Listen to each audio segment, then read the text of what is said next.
Obesitas, Wirausaha dan Keuangan bersama Edi Susanto.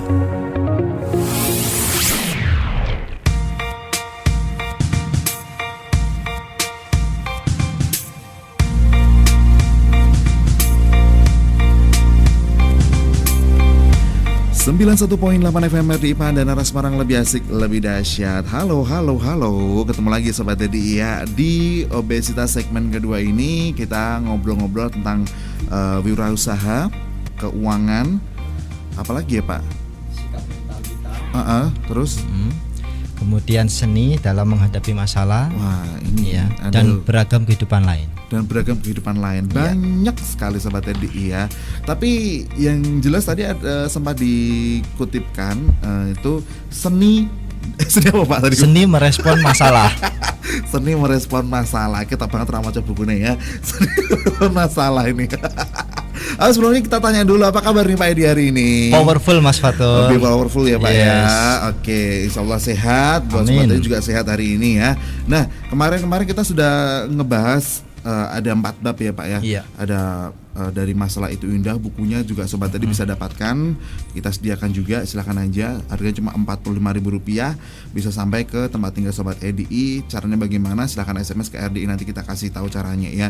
Iya. Terus juga 4 bab ini kemarin banyak sekali yang merespon juga ya Pak ya. Iya. Apalagi yang terakhir kemarin ya, banyak sekali. Nah, ini masih dalam rangkaian di buku Masalah Itu Indah, yaitu seni merespon masalah ya. Iya. Kalau dirangkaikan nanti ada 14 bab.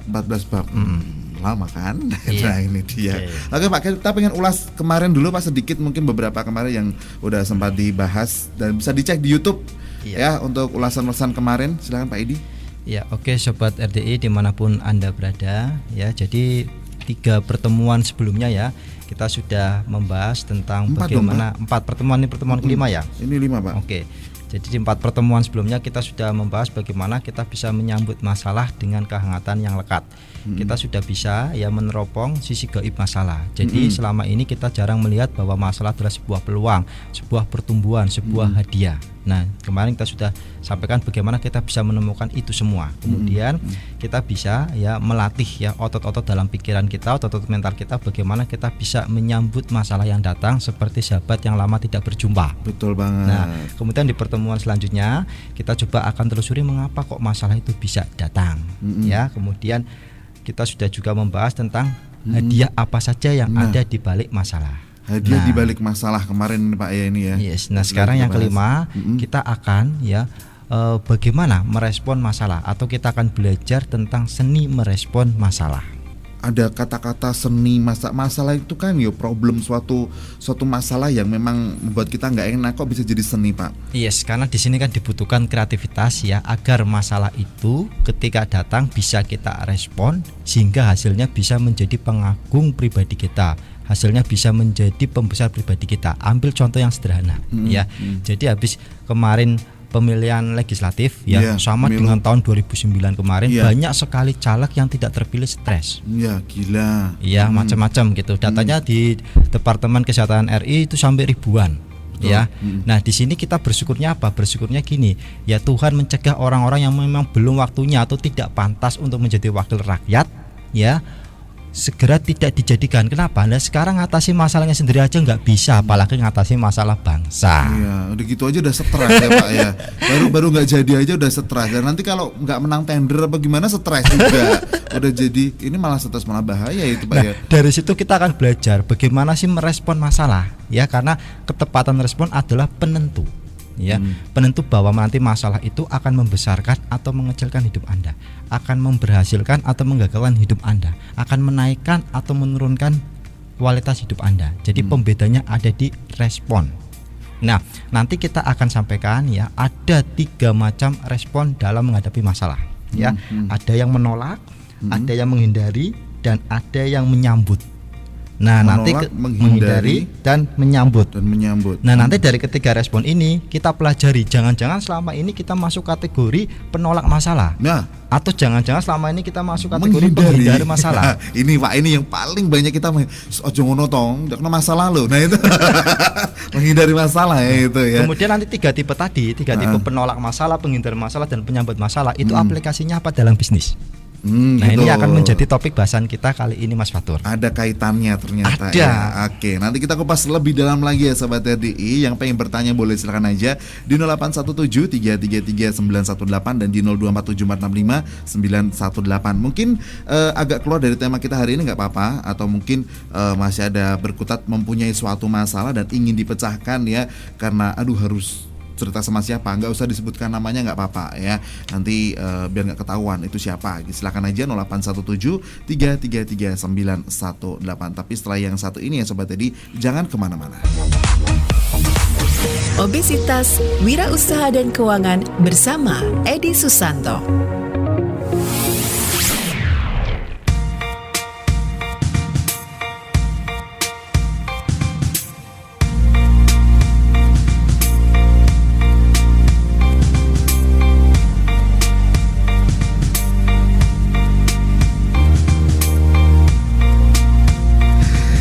Satu poin 8 FM RDI dan Nara Semarang lebih asik lebih dahsyat ya, masih di obesitas obrolan santai di tengah rutinitas. Dan di segmen kedua ini sudah ada Bapak Edi ya. Buat Sobat Edi yang pengen tahu Pak Edi seperti apa sih, bisa lihat di Facebooknya di Edi Susanto atau di Twitternya @RDI_ apa langsung sih Pak?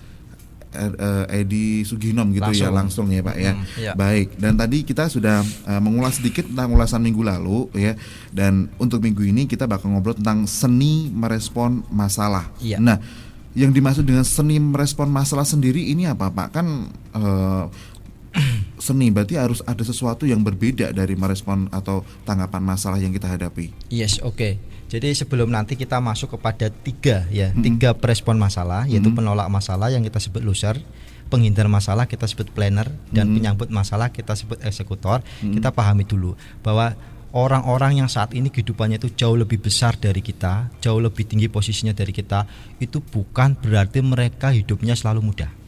Jadi para presiden negara, kemudian para nabi dan rasul, para ilmuwan atau orang-orang lain yang memang mengguncang dunia itu ngalamin masalah kehidupan yang jauh lebih besar daripada kita. Iya. Yang orang biasa-biasa saja. Iya. Nah, bedanya apa? Bedanya mereka itu bisa merespon masalah yang mereka hadapi dengan sangat anggun bagi wanita dan dengan sangat wibawa bagi laki-laki. Nah, sehingga kita perlu belajar dari mereka bagaimana kita merespon masalah dengan tepat. Jadi ketepatan kita dalam merespon masalah itu yang akan menjadikan masalah itu sebagai pembesar kehidupan kita atau pengkerdil kehidupan kita. Nah, kita ambil satu contoh. Nah, apakah kita Sobat RDI termasuk orang-orang yang suka menolak masalah? Yaitu kita sangat antipati terhadap masalah. Ya. Sebisa mungkin kalau ada masalah itu ya kita tolak. Kita tidak mau ada masalah.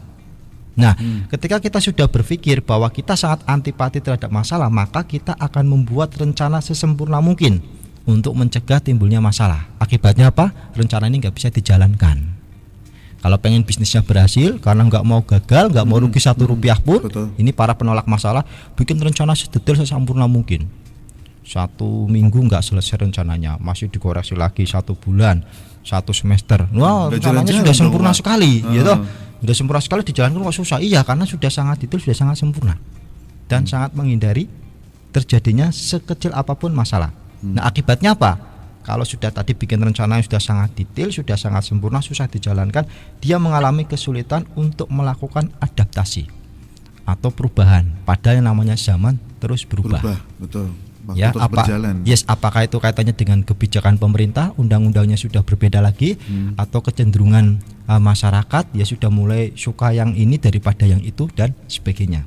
Nah, kemudian akibatnya apa lagi? Akibatnya orang yang suka menolak masalah ini, karena dia susah untuk adaptasi, ya, dia sangat pesimis memandang hidup. Nah, kalau dia pesimis, akhirnya dia close mind, dia berpikiran tertutup. Nah, kalau sudah berpikiran tertutup, dia anti risiko. Anti risiko. Yes, karena dia menghindari ya masalah sekecil apapun. ya, dia tolak. Nah, kemudian terakhirnya dia sangat tidak toleran terhadap perbedaan. Yang tidak sepemikiran, yang tidak sepaham, bukan golonganku. Pak egois dong. Yes.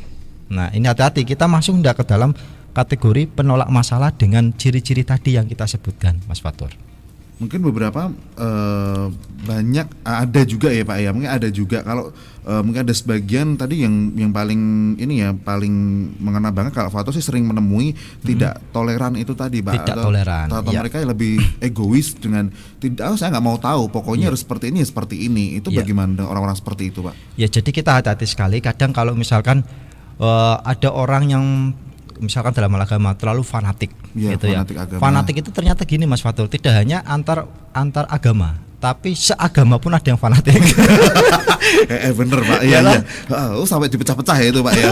Itu fanatismenya terlalu tinggi itu Pak ya. Ya, Berarti ya. Oke. Nah, jadi bagi mereka yang toleransinya tinggi ya, mereka coba ya belajar untuk melihat ya persamaan di dalam setiap perbedaan.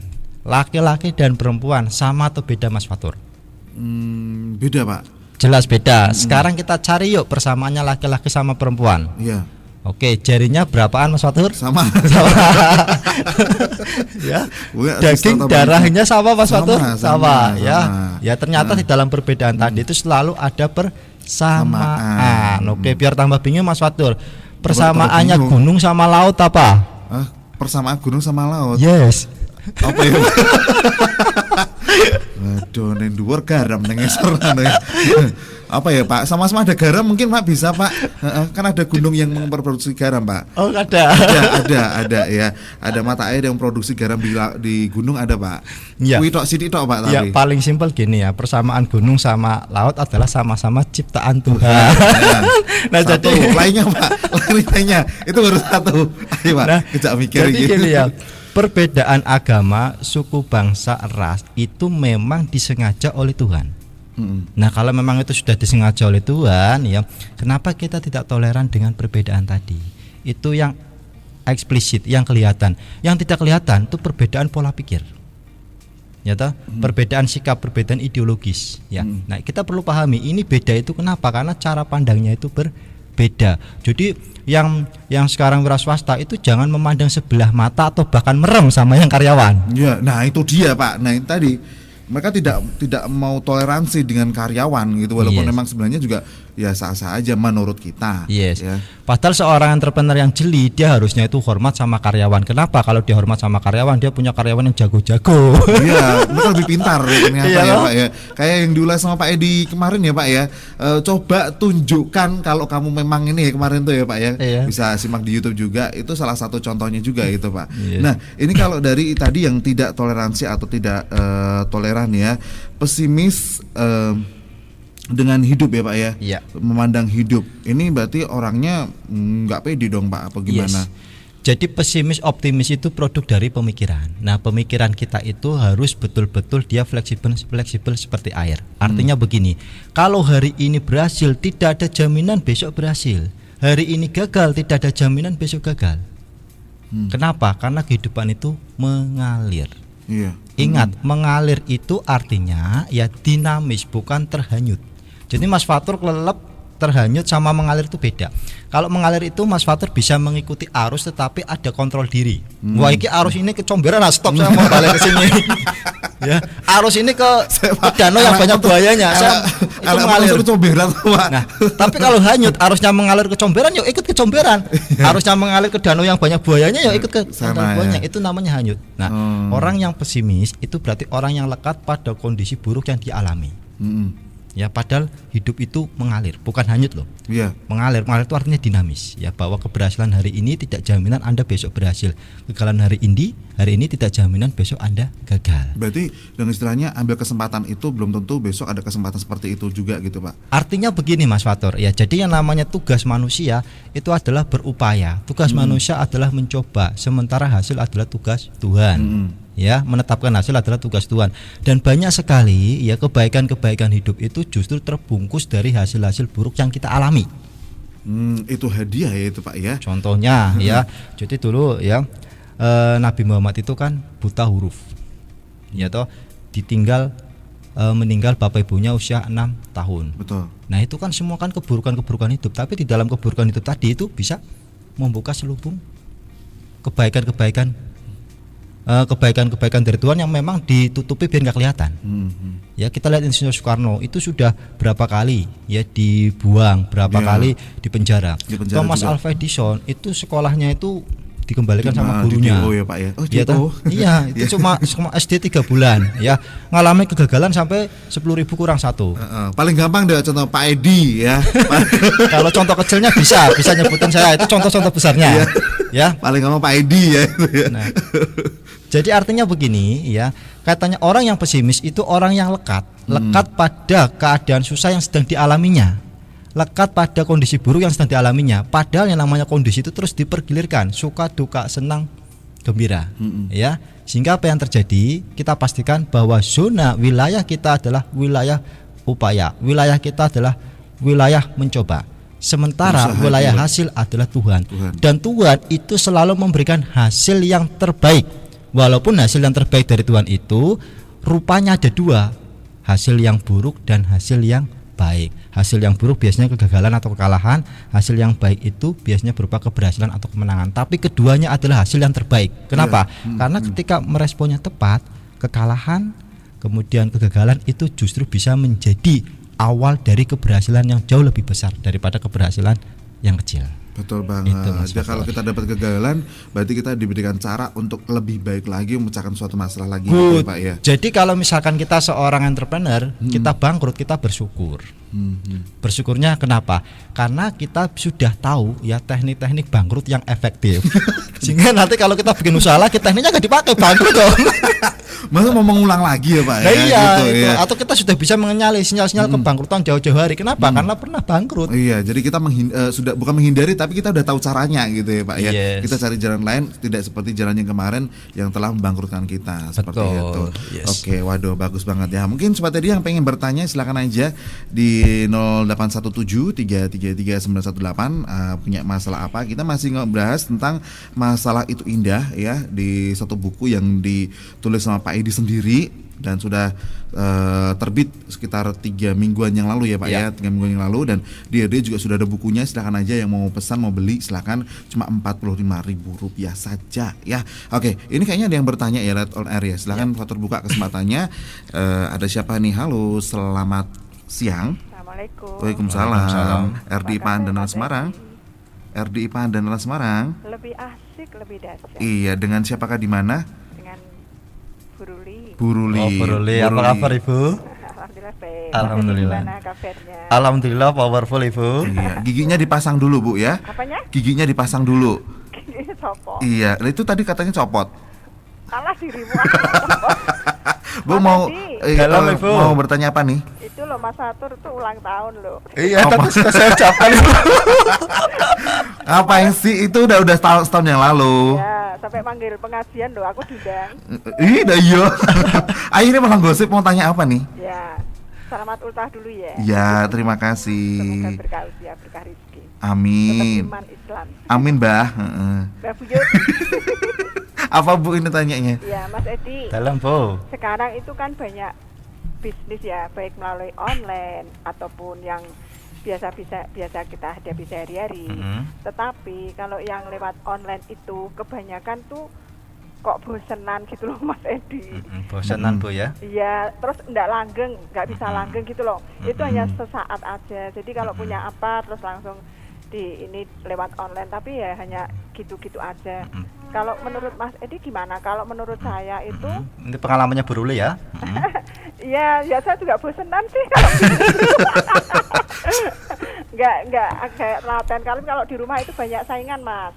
Kadang kalau usahanya itu sembako banyak yang diutangin tetangga, Oh iya. Enggak kembali Bu ya. terus nggak balik modalnya. Bu Ruli nggak kreatif kok. Kayak Fatur dong Bu. Gimana? Ternak tuyul Bu. Ya, Terus Bu? pakai tonggone. Nah itu kan seperti itu ya Mas. Iya. Nah caranya bagaimana ya Mas biar kadang tuh bisnis tuh nggak bosan, yang menyenangkan terus gitu. Padahal saya juga berusaha menyenangkan hati orang. Tapi kenapa tetap bosenan gitu ya Bu ya? Oke Saya deh. kurang telaten gitu loh Mas. Iya. Iya, oke. Oke, itu Bu. Mungkin Mas Edi punya caranya yang jitu. Oke, siap biar dipecahkan sama Pak Edi Bu Ruli ya. Ya Oke. gitu aja Mas Edi ya. Terima Ya, kasih Bu Bu Ruli. Ruli. Assalamualaikum. Waalaikumsalam warahmatullahi wabarakatuh. Ini kayaknya ada kaitannya dengan seni merespon masalah. Masalahnya bosenan Pak, gimana? Ini seni caranya, ini udah berusaha, mungkin udah mencoba dengan berbagai cara, tapi kok ya cek bosenan dan membuat tidak langgeng. Ini bagaimana untuk bisnis online ya Pak ini Pak ya? Iya. Oke. Jadi sebelum masuk kepada bisnis online secara khusus atau bisnis secara khusus, yuk kita pahamkan dulu secara umum. Memang yang namanya rutinitas ya, apakah dalam berbisnis, dalam membangun rumah tangga atau dalam kehidupan yang lain, itu nanti memberikan efek bosan. Rutinitas itu pasti memberikan kebosanan. Pasti itu Pak. Pasti semua orang yang bekerja rutin itu pasti bosan. Ya toh? Nah, repotnya kalau kita bosan dengan pasangan kita. Nah, itu ya. Nah, yang golek Pak biasanya Pak. Jadi bosan ini memang tidak bisa kita pungkiri. Ya. Pokoknya kalau kita ngalami rutinitas melakukan hal yang sama berulang-ulang itu bosan. Tinggal nanti bagaimana ya kita merespon kebosanan ini menjadi sebuah kegairahan baru yang meletup-letup. Nah, oke, yang pertama ya. Jadi rutinitas itu kita harus ya ganti wajahnya dengan menciptakan wajah yang baru. Nah, wajahnya siapa Pak? wajah rutinitas kita gitu kan. Jadi artinya menciptakan wajah baru dari rutinitas kita itu begini ya. Kita ambil contoh misalkan ya, ketika berbisnis ya, ketika berbisnis itu memang kita melakukan hal-hal yang sama terus-menerus. Iya. Tetapi kita lihat, kita melakukan hal yang sama terus-menerus, tetapi kita sering bertemu dengan orang yang berbeda, Iya, orang mengunjungi wilayah yang berbeda, berinteraksi dengan orang karakternya berbeda, ada masalah yang berbeda, itu yang bikin menggairahkan kita. Ya, nah kemudian di samping tadi kita harus menemukan wajah-wajah yang baru dari rutinitas yang lama. Kedua ini kita mengantisipasi atau kita mensiasati kebosanan tadi, berikan arti yang memang betul-betul memberikan dampak besar. Arti. Iya, arti memberikan dampak besar terhadap bisnis kita. Satu contoh begini. Ya, jadi kalau misalkan kita buka warung, kita jual sembako, kita jualan online, itu tujuannya hanya untuk mendapatkan uang. Kalau uang kita sudah lumayan banyak, sudah bosan. Cukup kok. Nah, Ya. mikirnya gitu ya. Atau persaingannya sudah ketat, itu sudah malas. Kita cari produk lain, kita cari bisnis lain karena uang. Tapi kalau misalkan ada arti yang lebih dalam, yang lebih berdampak lagi, kita akan tetap akan bergairah dalam bisnis ini. Contohnya begini, ya. Kenapa saya buka bimbingan belajar? Gitu kan. Kalau sekedar uang untuk dapat uang, wah, kalau uangnya sudah cukup atau mungkin persaingannya sudah ketat, saya tidak akan terus dibimbel ganti gitu. Tapi di sini saya melihat, oh di sini itu saya bisa membantu ratusan, udah 500 lebih nih mahasiswa dalam menyediakan uang saku mereka di atas 500.000. Nah, ada arti yang semacam itu. Yang kedua, kita bisa mengurangi stres orang tua siswa yang memang sibuk di luar, anaknya nggak terurus. Bisa dapat bimbel itu tadi ya Pak. Yes, seperti itu. Yang ketiga, kita bisa ya membentengi terutama remaja-remaja putri ya yang kemungkinan saat ini lebih mudah ternoda daripada zaman dulu. Iya toh? Iya. Karena sudah dari info sekarang. Ya, remaja-remaja putri zaman sekarang lebih mudah ternoda daripada zaman dulu. Tapi kalau nggak ada noda nggak belajar Pak ya tadi Pak. Kalau sudah terjadi boleh ngomong gitu. Kalau belum haram ngomong gitu. Maksudnya itu belajar bikin apa gitu loh Pak Nah, ya. membentengkan remaja-remaja putra agar tidak mudah ternoda dengan tadi menghadirkan ya tentor-tentor yang tidak hanya ngurusin pelajaran sekolah, tapi ngurusin ya tadi dampak-dampak buruk dari ketika ternoda belum waktunya. Iya. Nah, membentengi seperti itu. Nah, itu karena kita ada arti ya, ada arti yang lebih dalam, maka walaupun kita menjalankan rutinitas, ya di situ kita melihat ada kemuliaan yang nilainya di atas materi, kita tetap bergairah di bisnis bimbel. Itu dari sisi lainnya kita menghadapinya ya Pak. Iya, ya, seperti itu. Nah, tapi kalau untuk bisnis online Pak, Iya. online kayak tadi mungkin kalau sembako atau gimana mungkin bisa biar nggak bosan, bisa diganti tata ruangnya Iya. atau bagaimana. Lah kalau untuk bisnis online Pak, Ya, jadi ada satu persamaan baik bisnis online maupun offline yang membuat kita tidak bosan. Ya, jadi temukan arti yang memang betul-betul berdampak dari bisnis kita, dari produk kita. Ya, jadi baik online maupun offline itu hanya media saja. tetapi Anda punya produk apa sih yang memang bisa memberikan dampak besar, dibangun artinya di situ dampak besar bagi kehidupan Anda. Oh ini kalau di luar Jawa itu cari yang seperti ini susahnya minta ampun, dia harus merokok kocak dalam-dalam gitu kan, atau wah bagaimana, nah itu Anda bisa mainkan di situ. Berarti ini juga tergantung niat juga ya Pak? Ya, dibangun arti yang dalam yang berdampak besar. Jadi seperti yang saya contohkan begini ya, sama-sama tukang batu. Tukang batu yang pertama itu kerjanya nggak semangat sekali, karena ketika dia ditanya apa yang sedang Anda kerjakan Pak, dia jawabannya sedang membangun dinding. Membangun dinding apa hebatnya sih? Apa susahnya sih, semua orang bisa. Maaf, yang pertama bilang sedang menumpuk batu atau sedang menumpuk bata. Nah sekarang kalau menumpuk bata itu apa hebatnya, apa susahnya, semua orang bisa melakukan itu. Akhirnya apa, mengerjakannya salah-salah, kerjaan cuma gitu toh, remeh, sepele.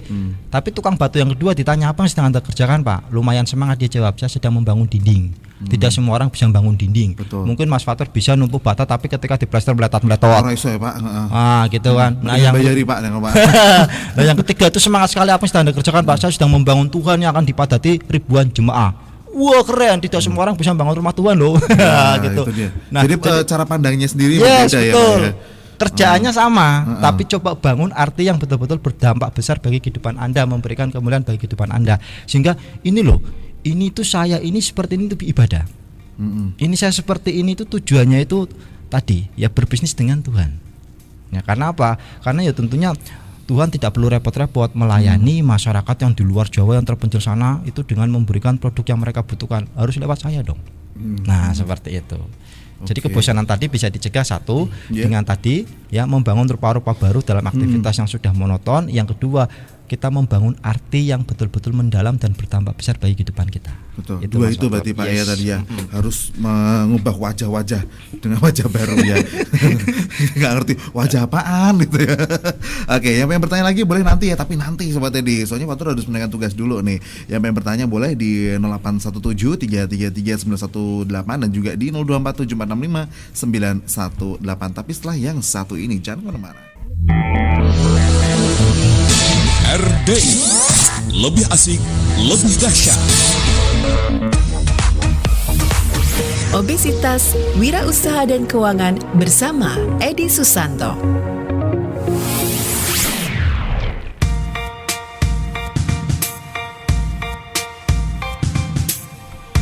91.8 FM RDI Pandana Semarang, lebih asik, lebih dahsyat. Masih di obesitas, obrolan santai di tengah rutinitas. Dan di segmen kedua ini ya, kita masih lanjut di wirausaha, keuangan, apalagi Pak, banyak ya pokoknya masalah-masalah juga, mental juga pikir.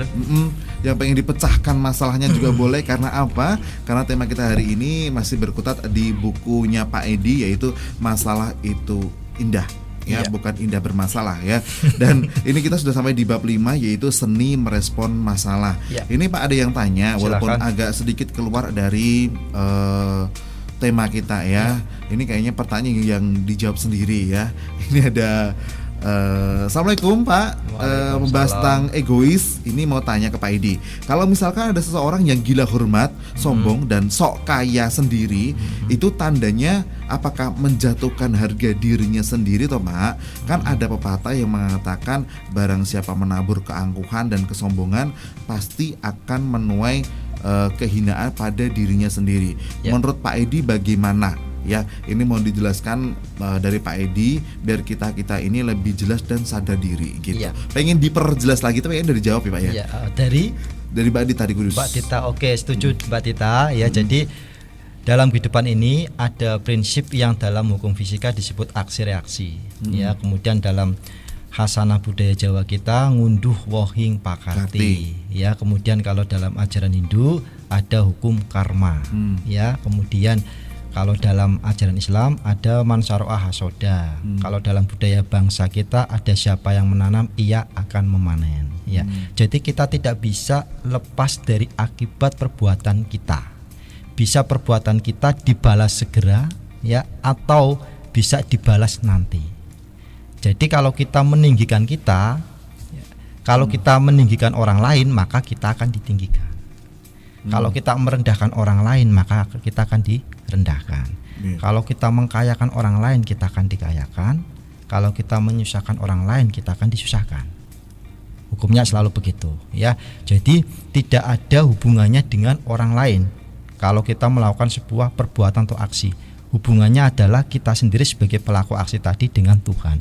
Makanya mulai sekarang hati-hati berfokus kepada kuantitas, pada jumlah kualitas kebaikan dari perbuatan kita. Karena itu benih bagi panen yang akan kita terima. Dan gak ada yang namanya dalam kehidupan ini hasil tertukar. Gak ada orang yang dalam kehidupannya selalu berbuat baik nasibnya sial. Itu gak ada. Gak ada orang yang selalu melakukan kebaikan-kebaikan itu hidupnya susah, itu gak ada. Nah, kalaupun ada, introspeksi. Iya. Jangan-jangan sebenarnya terlihat baik tapi tidak baik. Berarti ada yang salah di situ Yes. ya, Pak ya. Oke. Karena tadi itu hukumnya sudah banyak sekali. Hukum sebab akibat, hukum karma, kemudian ngunduh woing pakarti dan sebagainya, ya. Seperti yang kemarin sudah Mas Fatur sampaikan, Pak, kalau kita ngasih air susu itu pasti kita dapat air susu. Pernah Pak saya dapat air tuba? Anda lupa. Dulu pernah ngasih air tuba orang, ya. Tetapi Tuhan cegah orang itu tidak membalaskan air tubanya ke Anda. Kenapa? Anda belum mampu waktu itu terima air tuba. Sekarang Anda sudah siap untuk terima air tuba. Anda ngasih air susu, Anda balas air tuba. Kemudian bagaimana pas selanjutnya? Balas dengan air putih kalau belum bisa balas dengan air susu. Air putih nggak bisa, Pak. Ya sudah, nggak usah balas. Kenapa? Karena balas dengan air tuba nanti ke depannya lagi itu dapat tuba lagi. Iya. Gitu. Kalau kita bahas kejelekan nanti kelak ya, Pak ya. Yes. Kita akan menuai lagi seperti itu. Betul. Jadinya, ya. Contoh begini, ya, Mas Fatur ulang tahun nih. Tetangga ngasih 1 mangkok bakso. Iya. Mas Fatur selamat ulang tahun. Ini Iya. hadiahnya buat Anda. Iya. Yang harus dilakukan Mas Fatur apa? Masuknya bakso tuh, Pak. Nah, misalnya wae gampang ngono. Ya Allah, atau dihargai dia semangkok bakso. Oke. Kemudian Mas Fatur balasnya bagaimana?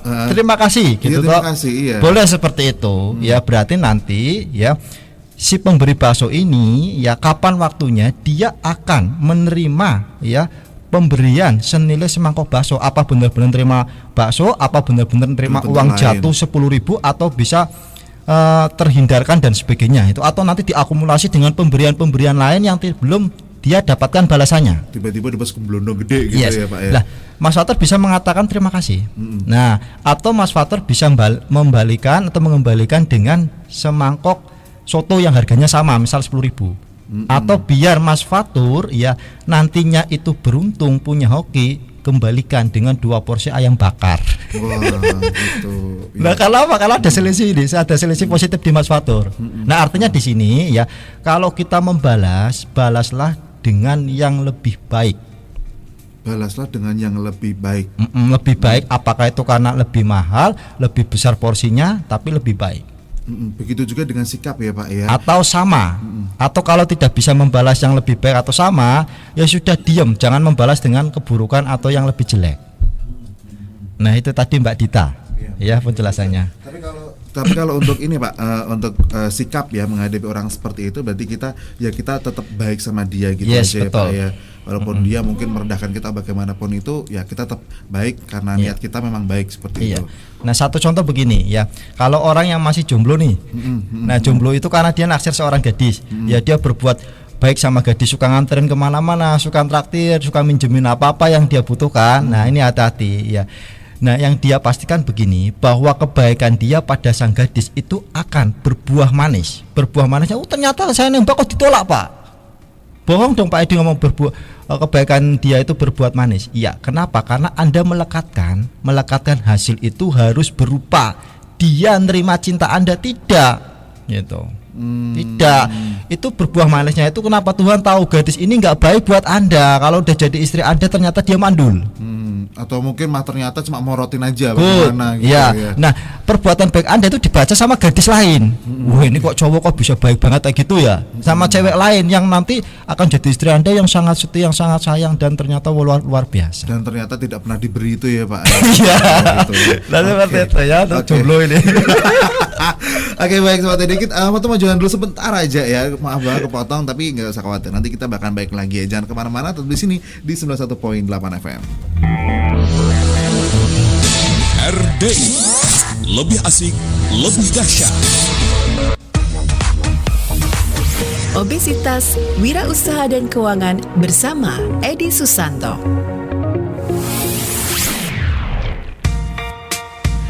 91.8 FM RDI Pan dan Ras Semarang lebih asik lebih dahsyat. Jadi segmen terakhir nih sobatnya nggak kerasa ya, ternyata sudah hampir 1 jam, nggak cukup Pak, harusnya mungkin 2 jam kali Pak ya. Obrolan kita masih ngomong tentang seni merespon masalah. Ini ternyata ada yang merespon juga dari Mbak AC di Kudus tadi yang diungkapin sama Mbak Dita di Kudus tentang orang yang gila hormat dan sombong dan bla bla bla tadi. Ini kalau ungkapannya Mbak AC, ini pengen tanya juga ke Pak Edi, kalau ada orang yang angkuh kayak yang ditanyakan Mbak Dita, itu sebenarnya salah didikan orang tua atau memang faktor keturunan? Menurut Pak Edi yang mana Pak? Iya.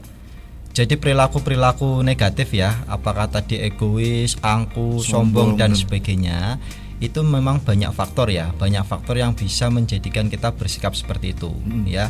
Bisa jadi teladan dari orang tua, ya mungkin orang tua kaget. Kemungkinan ada ya berarti Pak ya? Ya, nggak mungkin masa saya meneladankan kesombongan, keangkuhan kepada anak saya. Ya memang kalau apa dianalisa ya memang nggak mungkin, tetapi yang namanya kadang perilaku itu kan sering sekali ya lahir dari sesuatu yang tidak disadari. Kesombongan, keangkuhan dan sebagainya. Itu bisa dari teladan orang tua. Makanya cross check diri kita masing-masing. Kita selama ini meneladankan perilaku-perilaku yang tidak etis kepada anak kita apa tidak.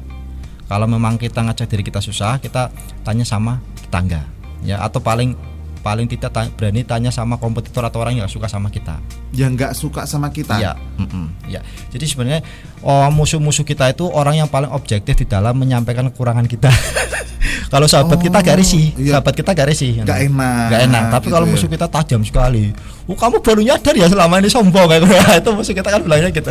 Oh gitu. Berarti kan enak atau Pak? Maksud tekok musuhnya Pak? Enggak apa-apa, itu musuh itu objektif di dalam menyampaikan kekurangan-kekurangan kita. Tapi kalau sahabat kurang objektif. Bahkan mungkin sampai sedetail-detailnya mereka bisa ya Pak ya. Iya, cuma yang siapkan aja ini ya, mental karena mesti ngomongnya nggak enak. Kamu baru nyadar tuh selama ini sombong gitu. Angkuh gitu kan. Oh gitu. Itu yang pertama ya, bisa dari keteladanan orang tua yang memang orang tua tidak sengaja meneladankan keangkuhan, kesombongan sebagainya gitu kan. Nah, kemudian yang kedua bisa dari pergaulan. Ya, yang tadi disebutkan oleh Mbak Vika tadi, dari pergaulan, ketularan sama teman dan sebagainya. Nah, atau faktor yang lain, misalkan pendidikan yang salah.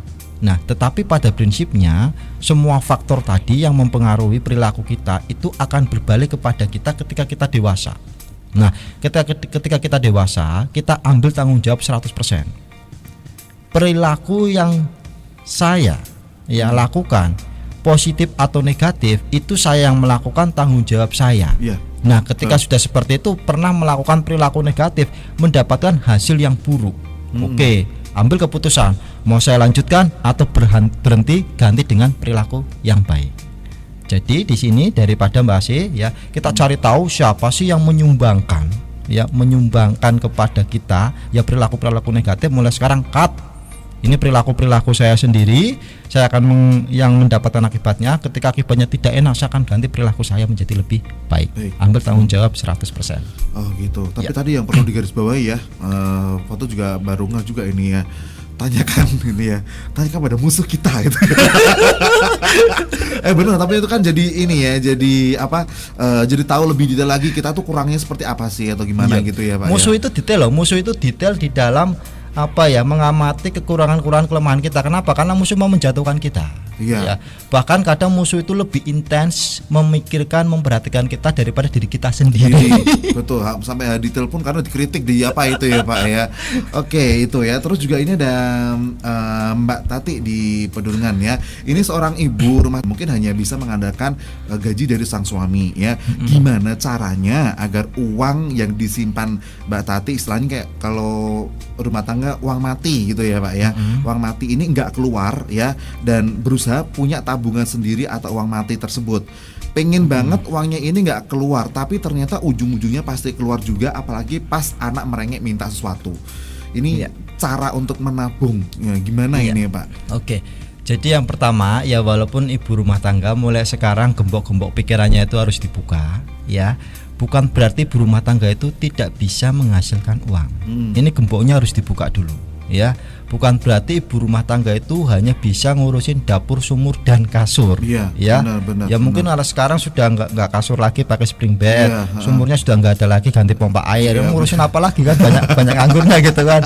Nah, banyak sekali ibu rumah tangga itu yang bisa menghasilkan uang sendiri, apakah bisnis online ataukah dengan menyediakan ya produk-produk yang memang dibutuhkan lingkungan sekitarnya. Yang jelas mulai sekarang pertama buka gembok ya pikiran Anda bahwa ibu rumah tangga pun sama kesempatannya untuk bisa mendapatkan uang dibandingkan dengan wanita karir. Kuncinya ya Anda harus mulai peka ya kebutuhan lingkungan sekitar Anda atau kebutuhan banyak orang itu apa, Anda penuhi dengan lebih baik. Yang kedua ya bagaimana Anda nanti bisa punya tabungan itu Anda mungkin bisa paksakan diri Anda, misalnya ikuti program-program seperti yang dilakukan oleh Mas Fatur ya, unit link ya.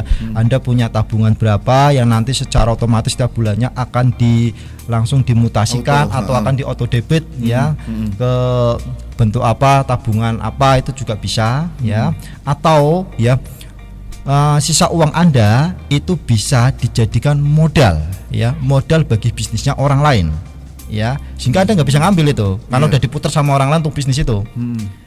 Kemudian yang ketiga, ketika ada anak ya meminta ya sesuatu untuk dibelikan sesuatu, Anda belinya jangan pakai uang.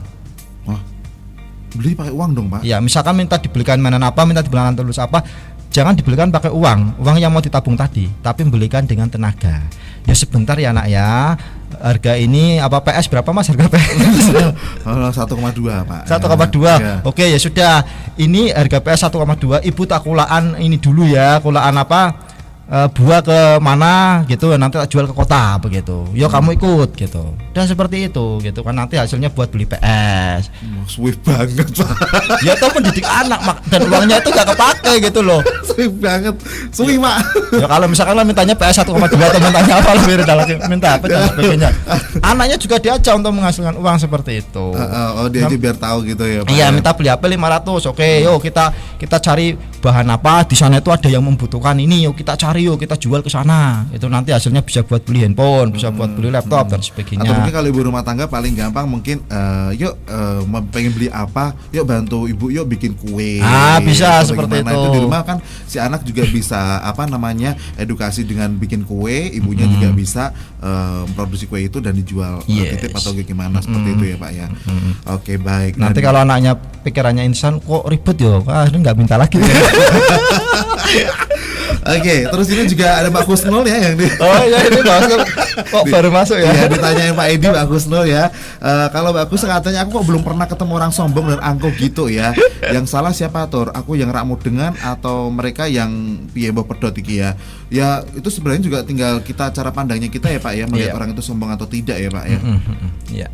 Jadi syukurlah kalau selama ini belum ketemu orang sombong. Kalau pengen ketemu ya setiap hari Selasa kerja aja jam 10.